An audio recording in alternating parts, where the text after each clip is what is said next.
Hello and welcome to CV Online. These episodes are designed to help you love God and love people. We are going to jump right in and I'll hand over to our team who will lead us in worship.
Amen. We love to worship.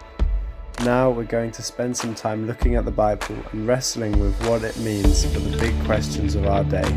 Tom and Andy continue with their series on 2 Corinthians. I don't know about you, but when I was younger and I went to church, there'd sometimes be the sin talk. And it was like that one, sin. And it was almost like, oh man, I better sit down, strap myself in. I'm gonna get hammered for half an hour now, and I'm gonna leave feeling terrible. And maybe we'll do Lord's Supper afterwards, just to make sure we feel like we know we've been forgiven. But we're going to look at.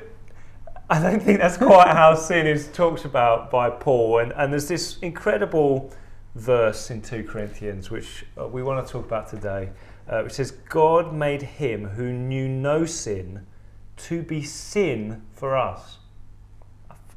He made him who knew no sin, Jesus, to be sin for us, that we might become the righteousness of God.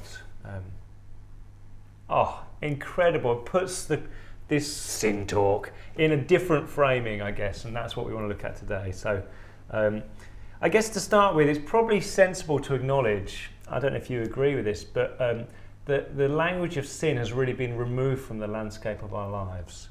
And actually, a guy called Tom Holland, who's a historian, has written a book called Vineyard, and in it he talks about how actually we've got to this place probably through Martin Luther and the protest he took against the Catholic Church's abuse of the sale of indulgences. So what they used to do is say, Andy, mate, you're a sinful bloke. You're going to spend a long time in purgatory. It's going to be really painful.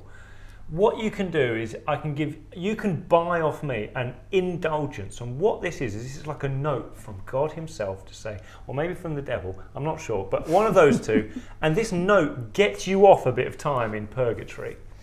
And so what Andy would then do is say, oh yeah, look here, let me pay you for that. And can I also buy one for my niece who's just died? And so the Catholic Church did quite a good trade in the sale of indulgences, and now we hate this, but at the time it wasn't that many people who really had the courage and the insight to stand up to it. But Luther was one, and he basically said, look, there's an abuse of power here. And what Tom Holland does, he says that actually that protesting attitude, which came out of Luther's reading of the Bible, was something that didn't just stop with Luther, but then you found that others started then to protest against what Luther did in his Protestant religion, I guess, denomination. And this continually to protest against any abuse of power has actually led society now to reject the whole concept of God and of sin itself, because sin has so often been used as a term used for abuse.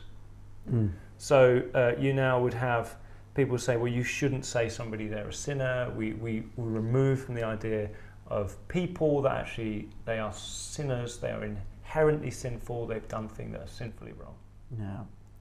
It's interesting, isn't it? I mean, even to bring it closer to our context, having been involved in youth work last few years, and Soul Survivor is the big national Christian youth festival, and they very strategically tried to speak to and speak on the big issues of the day for young people. And I'm pretty sure I'm quoting him correctly. Mike Pilavachi said, over the last few years, to say they've stopped talking about sin would be incorrect, but they don't use that terminology because it doesn't cut where a young person is these days. I don't think they do the sin talk anymore because it kind of washes over. There's no shared vocabulary, there's no shared concept. It's a much more affirming generation. The idea to tell a child that they're sinful, I mean, it would be seen as abusive in many contexts, wouldn't it? And so what has happened is that we have lost much of the richness of the understanding of the biblical language of sin. Now, we may want to use different language to describe it. We're going to do that in a minute. But the reality is that what can happen so often is that then church becomes a club for nice people. And we feel like actually our job as a church is to help you become nice and help you move on and become a better version of yourself. Yeah. Now, you know, what Paul would do when he uses the word sin, he's actually referring back to long-running narratives that have gone through the Bible. And one of them begins really in the Garden of Eden. Really well-known story. I don't know what people know of it, probably of a snake tempting Eve to eat an apple, and that's it. But really what we see in the biblical version of that story, which isn't the sort of the cartoon version, is that there's a God who creates beauty and delight and joy, and who gives authority and commission to people. And he's like, do you know what? Out of my love and kindness to you, I just say, go and be like me, be an image of me, looking after this world. And the best way to do that, I'm a God who's utterly wise and utterly good. And that's really important. I'm a God who just understands everything brilliantly and who's always generous with my intentions. As that God, I say, look, don't do this. And what in that story is don't eat from the tree of the knowledge of good and evil. But there's a boundary that he puts around people to say, go and live, and look, trust me, I'm really wise and I'm really good. Don't go across that boundary. Yeah. And what happens is that in the Garden of Eden is that the people do one of two things. And we don't understand what happens in the inner working of Eve particularly. There's a little bit in the language, but she either says, I don't actually believe that you know as much as I know, God. Actually, I think I know more than you know about where a boundary should lie. So she moves the boundary to where she thinks it should be, instead of where the wise and good God said it should be. And she takes the thing from the tree. So either she does that, I know better than you, or she says, no, I accept the fact that where you've put this boundary is the right place. That's the good place for it to be, but I can't be bothered. I don't want to. I'm happy to do something that isn't the best option because it feels easier for me. So there's one of those two things going on. Yeah. And what we see through the Old Testament is that becomes those two things that can happen become labelled as, in the New Testament, sin, but they play out with just catastrophic consequences in people's lives. So Cain and Abel, brothers, and God says, like, look, here's the boundary, like, you know, be your brother's keeper, like, just care for him. Yeah. It's not that. It's like it's a great boundary place, but Cain's like, well, I can't be bothered. I don't think Cain in any way thinks killing his brother Abel is a good thing, but he's like, no, it's just easier for me, it's better for me. You are right and wise, and that would be a good thing, but I just don't want to do it. And we see the catastrophic consequences for Cain. Other examples for the Old Testament, you know, David and Bathsheba, this guy who knows God, who knows that God's all wise, read his Psalms, knows God's all good, but then in a moment he looks and sees a woman, you know, having a nice bathe, probably very sexy looking lady, and he's like, yeah, that's where the boundary is, but I just don't want to. In this moment, I choose to do something I know to be less than perfect. And so that's some examples you see of people really ultimately breaching trust. They basically say to God, I'm breaking this relationship with you by me saying, I just think I know better than you, or, yeah, you're right, but I just can't be bothered to do what you say. Yeah. Does that make sense? Yeah. And so that is the display of what Paul means when he says sin. That's what he's talking about. That kind of, I know best, or whatever you say, you're right, but I don't want to do it. And what he points to is that Jesus never does that to the Father. All of us would have done that, and I don't know, maybe you're the exception to the rule, but I know in my life I can think back to moments where I think, I I didn't do what I know God asked me to do, and I just thought I thought I knew better. So I remember there's the classic example of a situation where I would do something to one of my brothers. I'd deliberately try and wind him up, and then he would hit me. And then my mum would come in and say, "Why did he do that?" And in that moment, I've got a choice, don't I? But I will lie and say, "I don't know. He just hit me." And it's like, I know there's a silly little example, right? But it's like there is a conscious decision going on in my head, which is God says that it's always best to tell the truth, like do not lie, one of the 10 Commandments, don't lie, or don't bear false witness, but I choose in that moment not to do that. Yeah. And is this turning into a sin talk? No. But it's interesting, isn't it? I mean, because it is common. It's a common human experience. Like whether people know God or they don't know God, everybody's broken their own conscience. Everybody's done what they know they should not have done, or not been bothered to do the right thing. And where do you go with that? Like, what do you do with that? Where's the answer to that? And there aren't really many, are there? I mean, we love this in our films, don't we? I don't know about it's a bit dated now, but Fatal Attraction, Glenn Close, who always, I just never quite saw that, but Michael Douglas, married man, just a one-night stand with Glenn Close. Yeah. And he's just like, he's tired, and then she turns into a stalker, and the famous scene where he's like cooking his dinner and he lifts the pot and his pet bunny is in the pot, like she's killed the bunny. And it's so dramatic, and it connects because we all know, I know that. I do one little thing and it spirals into this nightmare. It makes me think of a line from, I think it's Tim Keller, where he says his definition of an idol, which is so closely aligned to the sin idea, isn't it? But it's something that offers you everything and costs nothing up front, and in the end it costs you everything and it gives you nothing. Yeah. And I think that is, when you look at it, you think, if only I'd had somebody alongside me who could have told me where this would end, I never would have done what I've done. Yeah. And that's the yearning, I think, that many of us have.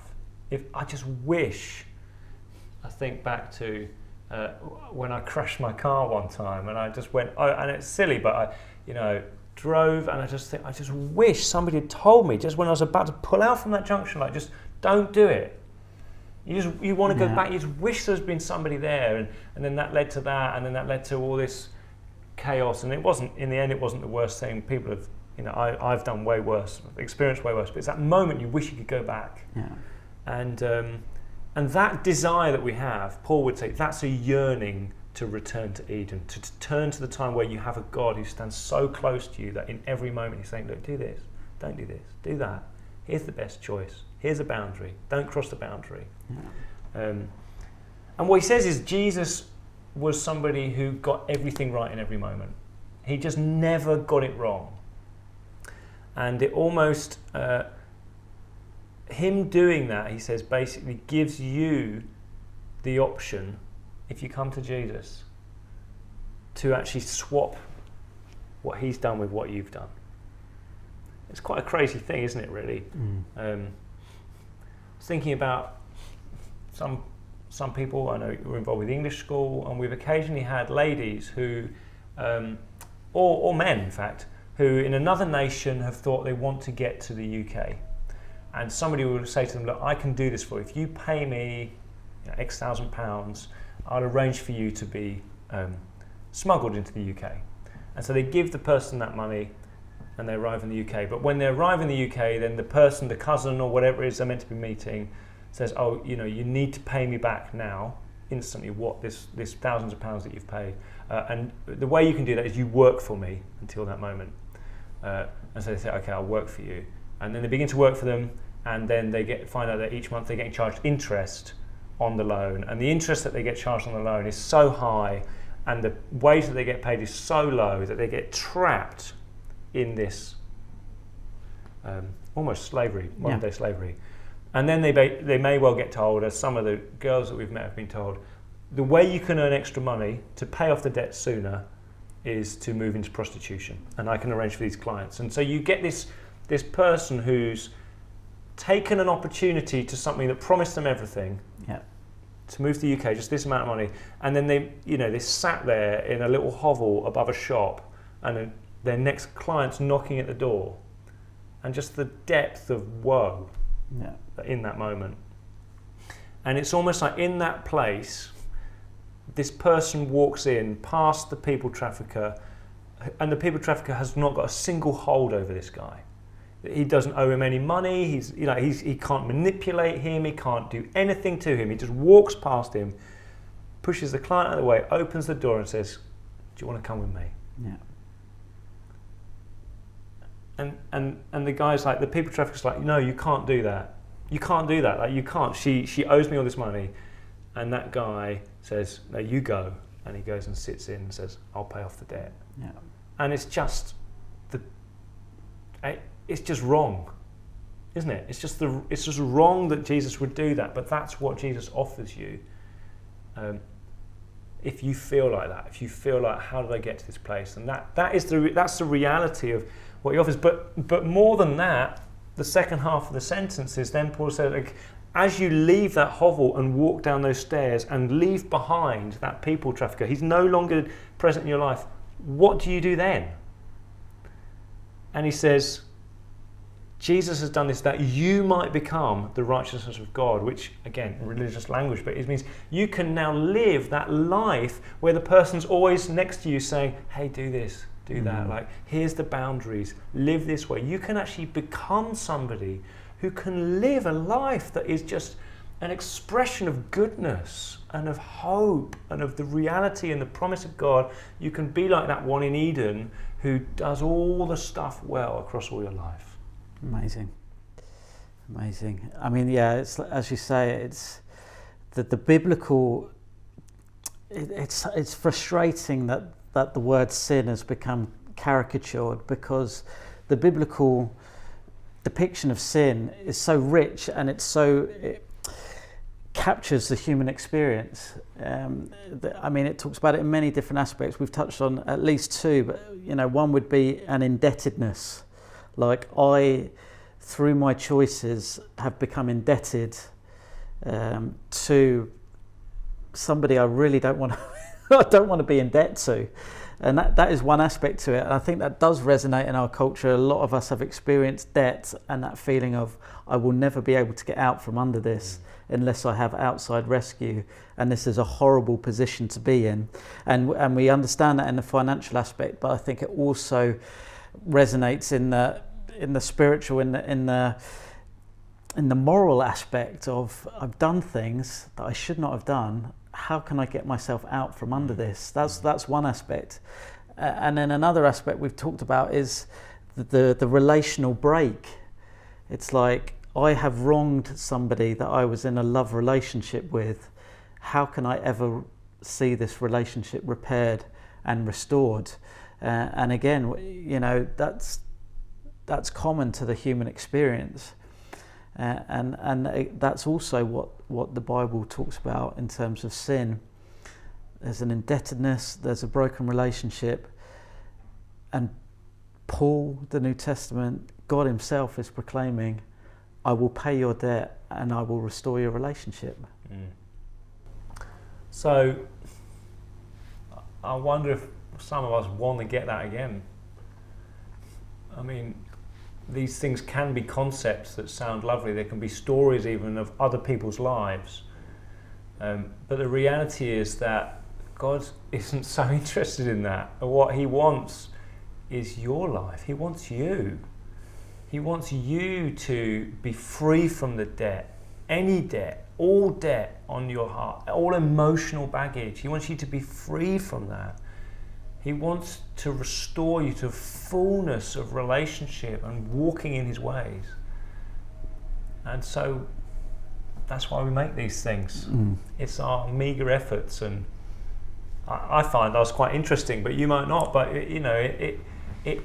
the yearning for you is that you have that with God, and so we'd love to pray for that for you again right now. So I pray, Lord, for those of us that feel in debt.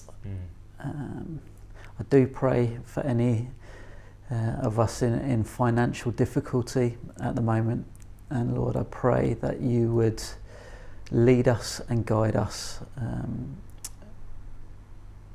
You would help us. I pray for those looking for work, that you would grant opportunity, open doors. I pray that you'd give wisdom where we need wisdom, and I pray that you'd give us connection with people that can help us where we need that. But more than that, Lord, I pray for those of us who just know in the depths of our spirit that we have done things that we can't make up for, that we have ruined things in ways that by ourselves we cannot make better. And I pray that the beauty, the outrageousness of your gospel, Lord, that you would come, that you would pay our debt, that you would give your life as a ransom for many. I pray that that truth would break into our hearts again. And where we know that we have lost connection with you, that we have scorned you, that we have walked away from you, I thank you that you are the Father that's depicted in the story Jesus told of the two sons. And as we come back to you, you welcome us back. You kill the fattened calf, you clothe us, you put a ring on our finger, and you welcome us back into family, into home, and into relationship.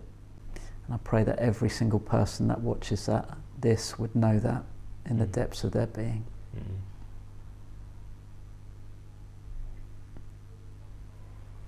Amen. So if you've watched this and you're just thinking, do you know, something's going on in my life, there's something that's connecting, do you know, we would so much love to hear from you. We'd love it. We're all trying to walk this road together. So do reach out in all the usual ways. Thanks, Tom and Andy. If you have comments or questions, we'd love to hear them.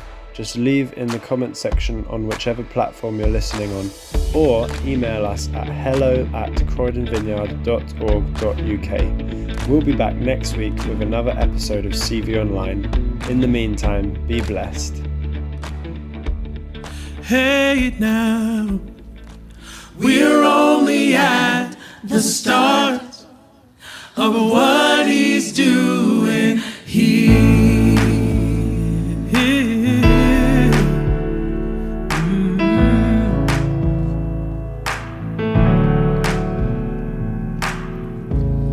Hey now, you don't have to lose heart.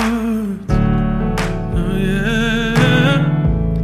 Hey now, we're only at the start of what he's doing here.